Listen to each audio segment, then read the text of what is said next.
आज के लेक्चर में हम लोग motional EMF from Lawrence force के बारे में पढ़ेंगे। जैसा कि आपको पता होगा, पिछले लेक्चर में हम लोगों ने किसके बारे में पढ़ा था? Motional EMF from Faraday's law. लेकिन आज का जो टॉपिक है तो मोशनल ईएमएफ ही, लेकिन इसको हम लोग लॉरेंस फोर्स के ज़रिए हम लोग इस कॉन्सेप्ट को समझने का कोशिश करेंगे और इसके बेसिस पे जितने भी डेरिवेशंस होते हैं, एक एक डेरिवेशंस को आज हम लोग बहुत अच्छे तरीके से सिस्टमेटिक तरीके से देखेंगे, इस एक्सप्रेशन को पूरे ड्राइव करके देखेंगे। तो चलिए, डिफरेंस क्या होता है? तो मोशनल ईएमएफ फैराडेज लॉ में जो हम लोगों ने देखा था, तो उसमें हम लोगों ने सिर्फ फैराडेज के कॉन्सेप्ट को, फैराडेज के लॉ को यूज करके हमने मोशनल ईएमएफ के एक्सप्रेशन को ड्राइव किया था। बट आज के लेक्चर में बिल्कुल डिफरेंट होगा कॉन्सेप्ट। यहाँ पे हम पूरा का पूरा लॉरेंस फोर्स का कॉन्सेप्ट हम लोग यूज करेंगे। तो बेसिकली लॉरेंस फोर्स होता क्या है, मैं इसके बारे में छोटा सा एक इंट्रोडक्शन आपको दे देता हूँ ताकि कॉन्सेप्ट आपको अच्छे से समझ में आ जाए। जब कोई कंडक्टर किसी यूनिफॉर्म मैग्नेटिक फील्ड के अंदर परपेंडिकुलरली मूव करता है, तो मैग्नेटिक फील्ड उसके ऊपर क्या करता है? एक फोर्स को फोर्स को अप्लाई करता है। साथ ही जो कंडक्टर होगा, ऑब्वियस सी बात है, उसके अंदर क्या डेवलप हो जाएगा? करंट डेवलप हो जाएगा, क्योंकि फ्लक्स चेंज होने की वजह से क्या डेवलप हो जाएगा? करंट डेवलप हो जाएगा। तो जो कंडक्टर है वो खुद क्या करेगा? एक इलेक्ट्रिक फील्ड को सेटअप करेगा, जिसके कारण उसके द्वारा जो इलेक्ट्रिक फील्ड होगा वो भी उसके ऊपर क्या करेगा? फोर्स अप्लाई करेगा। तो लॉरेंस फोर्स क्या हुआ कि जो मैग्नेट ने कंडक्टर के ऊपर फोर्स मूविंग कंडक्टर के ऊपर फोर्स अप्लाई किया, और कंडक्टर के अंदर जो फ्लक्स चेंज होने के वजह से करंट डेवलप हुआ, वो उसने जो इलेक्ट्रिक फोर्स को डेवलप किया, तो सम ऑफ मैग्नेटिक और इलेक्ट्रिक फोर्स, यानी कि मैग्नेटिक और इलेक्ट्रिक फोर्स के सम को ही हम लोग क्या कह देते हैं? लॉरेंस फोर्स कह देते हैं। तो आज के लेक्चर में इन सारे कॉन्सेप्ट को हम बहुत अच्छे तरीके से एक एक करके देखने वाले हैं। तो जल्दी से आप लोग चैनल को सब्सक्राइब कर दीजिए, अभी तक अगर नहीं किए हैं तो देर मत कीजिए। आपको कॉन्सेप्ट को मैं बहुत इजी तरीके से और सिस्टमेटिकली कोशिश करता हूं कि जितना सिंपल से सिंपल हो सके आपको समझाने के लिए, तो आपका कोई कंटेंट, कोई भी लेक्चर आपका मिस ना हो जाए। कोशिश कीजिए जल्दी से जल्दी चैनल को सब्सक्राइब करने का। चलिए, तो हम लोग देखते हैं, जैसा कि टॉपिक आपके पास लिखा हुआ है, motional EMF from Lawrence force. इसको बहुत अच्छे तरीके से समझने का कोशिश करते हैं। आप लोग डायग्राम को ध्यान से देखिए। जैसा कि डायग्राम में कोई चेंजिंग नहीं है, डायग्राम वही है जो कि motional EMF from Faraday's law में हमने पढ़ा था। तो डायग्राम में कोई चेंजिंग नहीं, डायग्राम तो वही है, बस केवल कॉन्सेप्ट चेंज होगा। वहां पे हमने क्या यूज किया था? Faraday's law. बट यहाँ पे हम लोग किसको यूज कर रहे हैं? किस कॉन्सेप्ट के जरिए मोशनल ईएमएफ को देख रहे हैं? लॉरेंस फोर्स के जरिए देख रहे हैं। तो इस कॉन्सेप्ट पे हमें ज्यादा फोकस करना है। देखिए, जैसा कि आपने देखा, ये रेक्टेंगुलर लूप जो है हमारे पास, ये रेक्टेंगुलर लूप है हमारे पास PQRS, और ये जो क्रॉस क्रॉस का सिंबल है, ये यूनिफॉर्म मैग्नेटिक फील्ड का पैटर्न होता है। यानी कि यूनिफॉर्म मैग्नेटिक फील्ड को हम लोग कैसे रिप्रेजेंट करेंगे? तो this is one of the pattern to represent uniform magnetic field. तो ये यूनिफॉर्म मैग्नेटिक फील्ड के अंदर क्या रखा हुआ है? ये रेक्टेंगुलर लूप PQRS रखा हुआ है, और ये कंडक्टर है। ये कोई भी आर्म, आप इसको PQR भी नाम ले सकते हो, कोई दिक्कत नहीं है। ये एक रॉड है, कंडक्टर है, जो कि v वेलोसिटी के साथ इस यूनिफॉर्म मैग्नेटिक फील्ड के अंदर क्या मूव कर रहा है?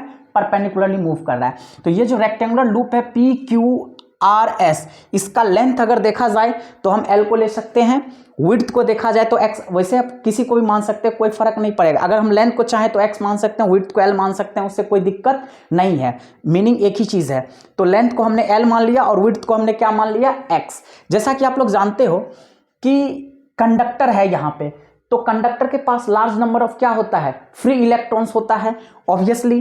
तो जब ये कंडक्टर v वेलोसिटी के साथ परपेंडिकुलरली इस यूनिफॉर्म मैग्नेटिक फील्ड के अंदर मूव करेगा, तो लॉरेंस फोर्स क्या होगा? इस कंडक्टर के ऊपर एक्ट होगा। यानी कि ये कंडक्टर लॉरेंस फोर्स को क्या करेगा? एक्सपीरियंस करेगा।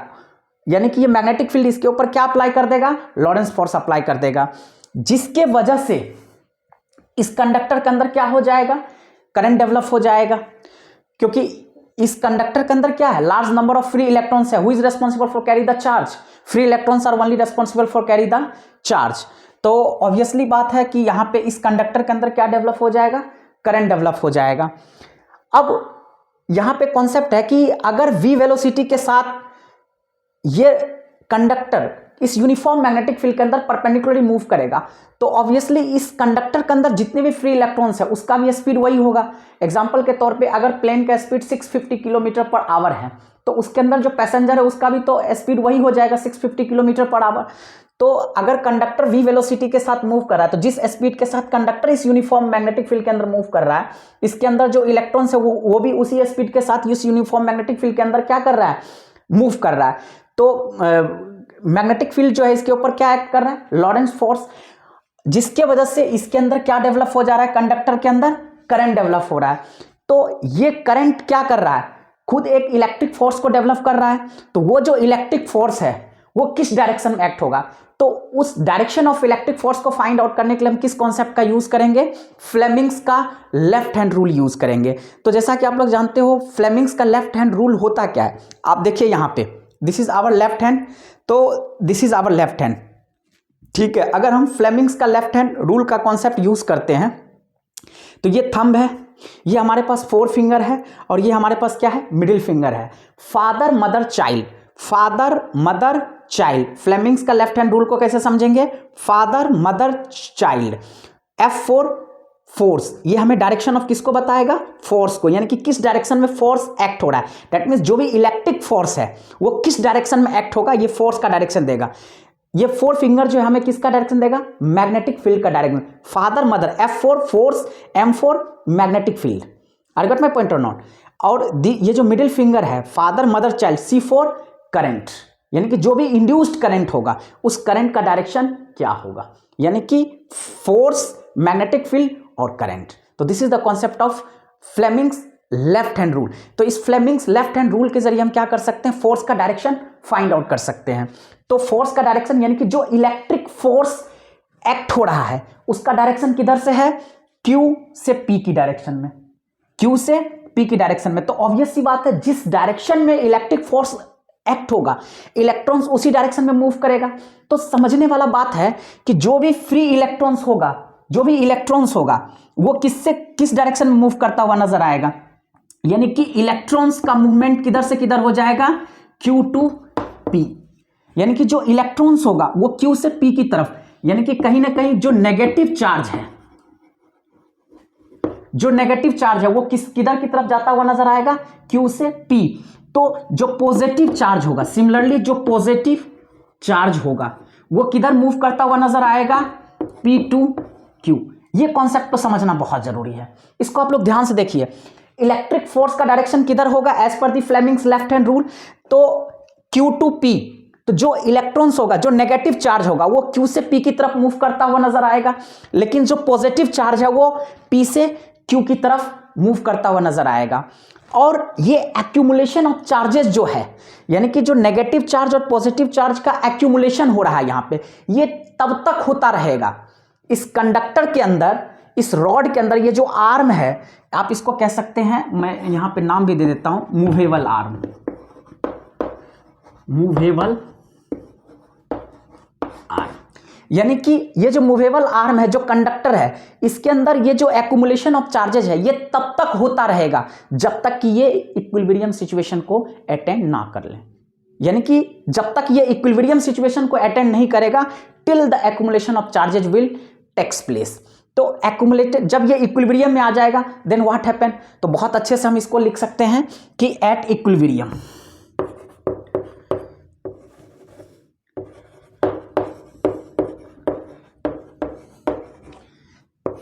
एट इक्विलिब्रियम, इसको रब कर देते हैं, थोड़ा सा रब करते हैं ताकि आपको समझने में ज्यादा दिक्कत ना हो।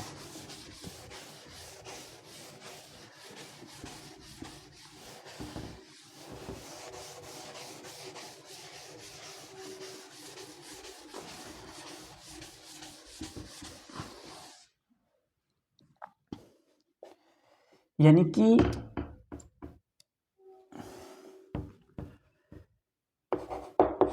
At equilibrium. जो Fm है हमारे पास, जो मैग्नेटिक फोर्स है और जो इलेक्ट्रिक फोर्स है Fe, दोनों आपस में क्या आ जाएगा, इक्वल आ जाएगा। यानी कि एक्युमुलेशन ऑफ चार्जेस तब तक होता रहेगा जब तक कि मैग्नेटिक फोर्स और इलेक्ट्रिक फोर्स दोनों आपस में इक्वल ना हो जाए। ठीक है, अब हम चेक करते हैं तो how we can write the expression of magnetic force and electric force as per the concept we know very well. Fm is equal to QVB and F is equal to what, QE, क्योंकि since E is equal to force per unit charge, so this implies F is equal to QE. This is the expression of electric force. This is electric field force and charge. So what happened here, Q cancel out, so we can find out expression E is equal to VV. So electric field, what is the expression of electric field? E is equal to VV. Now what we can find out, very simple. After that we can find out another expression of electric field in terms of potential difference. So हम यहाँ पे लिख सकते हैं expression of electric field in terms of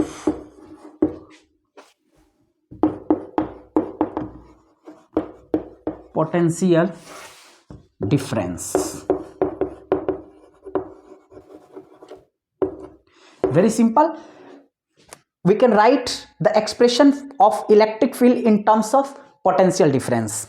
So that expression becomes E is equal to V upon L. This V upon L is also known as potential gradient. Potential gradient. Okay, so E is equal to V upon में L.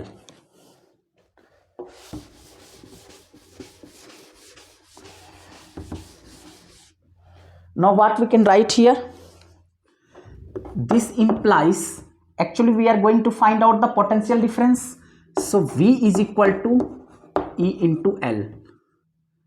Now V is equal to, here what we can find out, E is equal to QB. So instead of this we can substitute here. Now what we can find out, already I will check, QVB is equal to QE, QQ cancel, E is equal to VB. So this V is the velocity. Okay, so instead of this E we can put it out VBL. Here what, this is potential difference PD, but this V is velocity.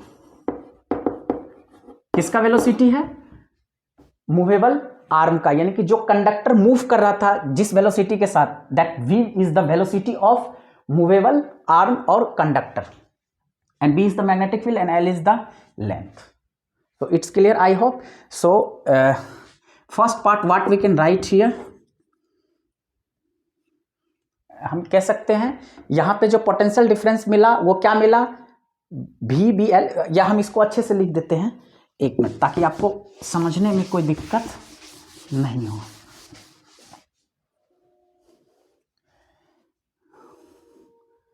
Hence potential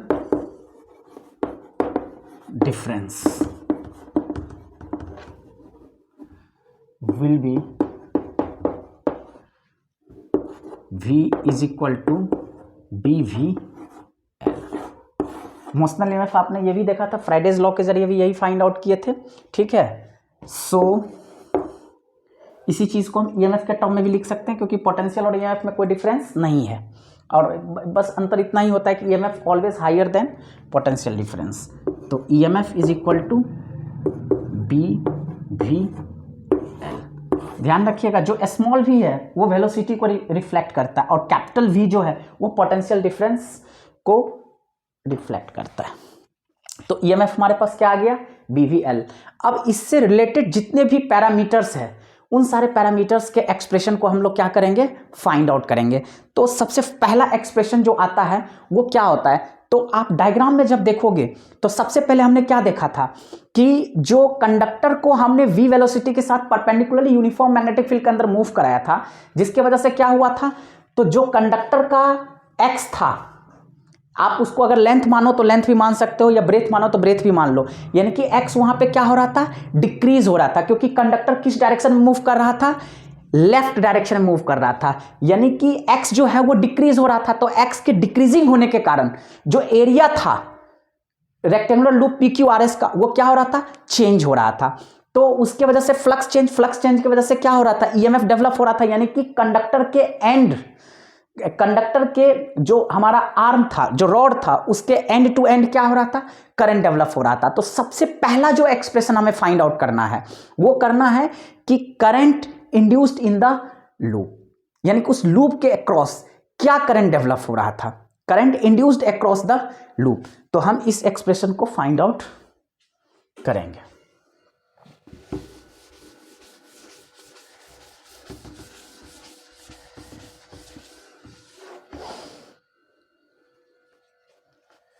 पहला part हमारे पास क्या है,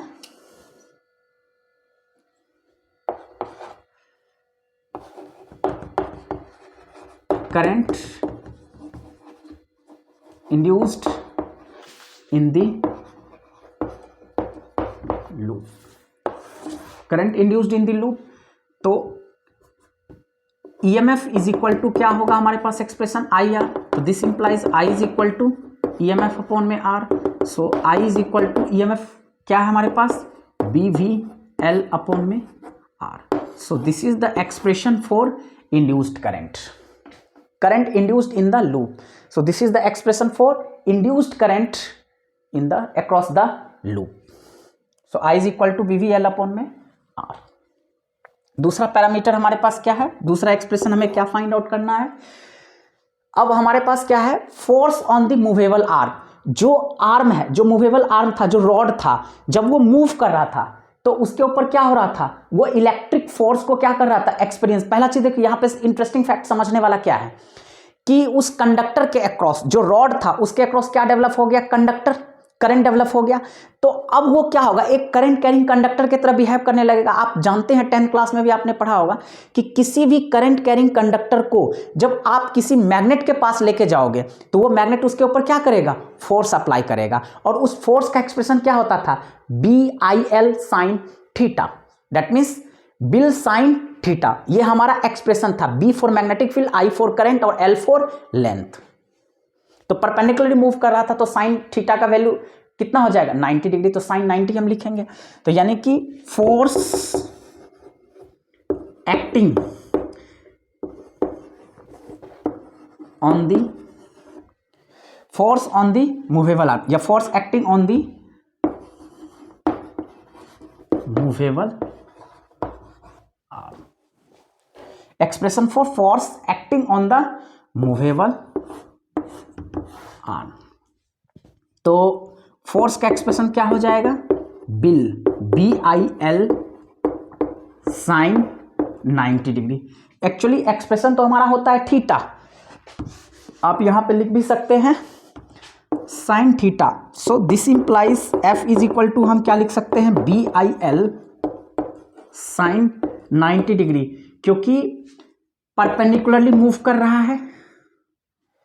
कैसे move कर रहा है, perpendicularly move कर रहा है, इसलिए थीटा हमारे पास कितना डिग्री आ जाएगा, 90। आपसे कोई भी पूछेगा रॉड कैसे मूव कर रहा है, परपेंडिकुलरली मूव कर रहा है, दैट्स वाई थीटा का वैल्यू कितना आ जाएगा, 90 डिग्री। तो आप यहां से समझ सकते हैं F इज इक्वल टू हमारे पास क्या आ जाएगा, BIL। इसमें कोई दिक्कत नहीं। यहां इससे नीचे लिखते हैं तो स्क्रीन में कवर नहीं आ पाता, स्क्रीन में दिखता नहीं है, दैट्स वाई हम थोड़ा बार बार इरेज करते हैं इस एक्सप्रेशन को। चलिए मैं आपको यहाँ पे लिख देता हूँ ताकि आपको फर्दर कोई दिक्कत ना हो। तो this implies F is equal to B, और I के जगह पे अभी तुरंत हमने फाइंड आउट किया था, I इज इक्वल टू हमारे पास क्या था, EMF बाय R, यानी कि BVL अपॉन में R इंटू यहाँ पे क्या है हमारे पास, L। अभी तुरंत हमने करंट का एक्सप्रेशन देखा था, EMF यानी कि BVL अपॉन में R। तो इस वैल्यू को सब्स्टिट्यूट करेंगे तो F इज इक्वल टू हमारे पास क्या होगा, B into B square VL² upon में R। अरेंज करके लिखिए, F इज इक्वल टू क्या हो जाएगा, B² L² V अपॉन। ये हमारा रिक्वायर्ड एक्सप्रेशन है किसका, force acting on the movable R, या हम कह सकते हैं जो भी आर मूव कर रहा था उस पर जो फोर्स एक्ट हो रहा था, that is the expression for force. After that what we can find out, you can keep this formula in your mind because direct substitution problem यहाँ से आएगा। नेक्स्ट लेक्चर में हम इस पर न्यूमेरिकल देखेंगे तो आपको बहुत अच्छे समझ में आएगा। अगला पार्ट जो तीसरा पार्ट है, पहला दूसरा तीसरा, अब हम क्या निकालते हैं, पावर डिलीवर्ड।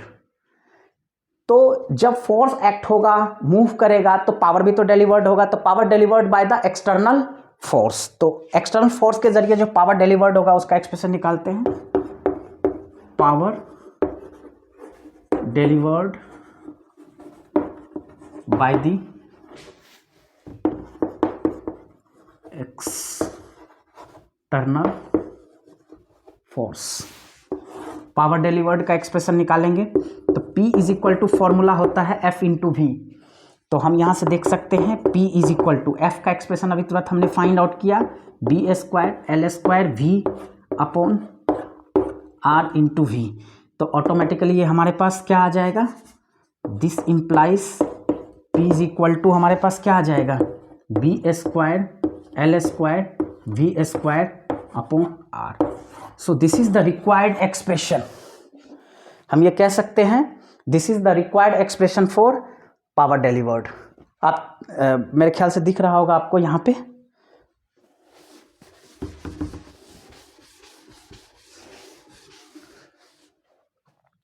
यानी कि जो फाइनल एक्सप्रेशन को हम यहाँ पे लिख देते हैं, पावर डिलीवर्ड का एक्सप्रेशन क्या आ गया, B² L² V² अपॉन में R।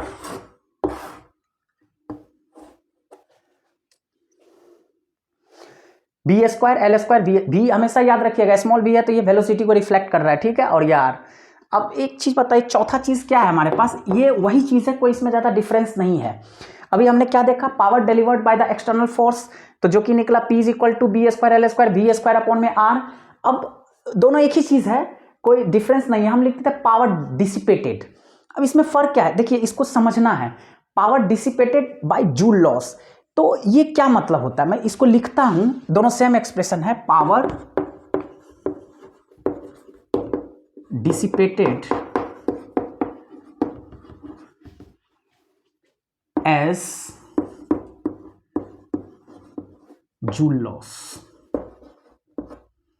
ये जूल लॉस क्या होता है, इस चीज को समझिए। पावर डिसिपेटेड या पावर डिलीवर्ड एक ही चीज है। तो power dissipated as joule loss होता क्या है कि जब कंडक्टर यूनिफॉर्म मैग्नेटिक फील्ड के अंदर मूव करता है तो कंडक्टर के अक्रॉस क्या हो जाता है, करंट डेवलप हो जाता है, इंड्यूस हो जाता है, और कोई भी करंट क्या होता है, हीट को प्रोड्यूस करता है। तो उस लूप के अक्रॉस, जो भी रेक्टेंगुलर लूप है PQRS, उसके अक्रॉस क्या होगा, करंट, इंड्यूस्ड करंट डेवलप हो गया। तो जूल्स मतलब एक तरह से जूल के कारण, यानी जूल्स लॉ ऑफ हीटिंग आपने देखा, मतलब करंट का हीटिंग इफेक्ट आ जाएगा यहाँ पे। एक तरह से बेसिकली करंट जो हीट को प्रोड्यूस करेगा, तो वो हीट के चलते एनर्जी का क्या, क्योंकि एनर्जी का लॉस किस फॉर्म में हो रहा है, हीट के फॉर्म में आ रहा है।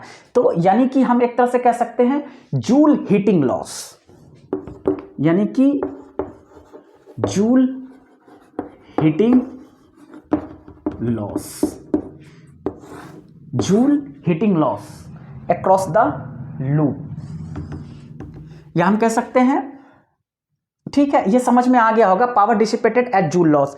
मतलब जो कंडक्टर है, जो लूप है हमारे पास, रेक्टेंगुलर लूप क्या है, PQRS, ठीक है, जो कि यूनिफॉर्म मैग्नेटिक फील्ड के अंदर रखा हुआ है। तो कंडक्टर जब मूव कर रहा है तो करंट को डेवलप हो रहा है फ्लक्स चेंज होने की वजह से। तो वो करंट क्या कर रहा है, हीटिंग इफेक्ट को प्रोड्यूस कर रहा है। तो उस हीट की वजह से जो एनर्जी का लॉस हो रहा है, उसके द्वारा जो पावर रिलीज हो रहा है, that is called as power dissipated as joule loss, ये हम कह सकते हैं जूल हीटिंग लॉस भी हम इस कॉन्सेप्ट को, दोनों एक ही चीज है। तो आप जानते हो पावर किस कॉन्सेप्ट के जरिए हम इस चीज को हीटिंग इफेक्ट के कारण देख रहे हैं, तो जूल्स लॉ ऑफ हीटिंग, यानी कि जूल हीटिंग लॉस, यानी कि हम इसको जे से कोडिंग के जरिए समझा देते हैं, ताकि यानी कि यहाँ पे जो पावर निकाल रहे हैं वो किस कॉन्सेप्ट के जरिए निकाल रहे हैं, जूल हीटिंग लॉस के चलते निकाल रहे हैं। तो आपने पावर का एक्सप्रेशन पढ़ा होगा, P = I² R होता है। तो I²R, अगर यहीं पे आप इस चीज को एक्सप्रेशन को फर्दर करें तो आपने पहले में ही निकाला था current induced in the loop. Current induced in the loop का एक्सप्रेशन क्या था, हमारे पास EMF अपॉन में R था, तो EMF हमारे पास क्या आया था, BVL अपॉन में R, इसका स्क्वायर इंटू यहाँ पे हम क्या लिख सकते हैं R, जो कि फर्दर क्या हो जाएगा हमारे पास B² V²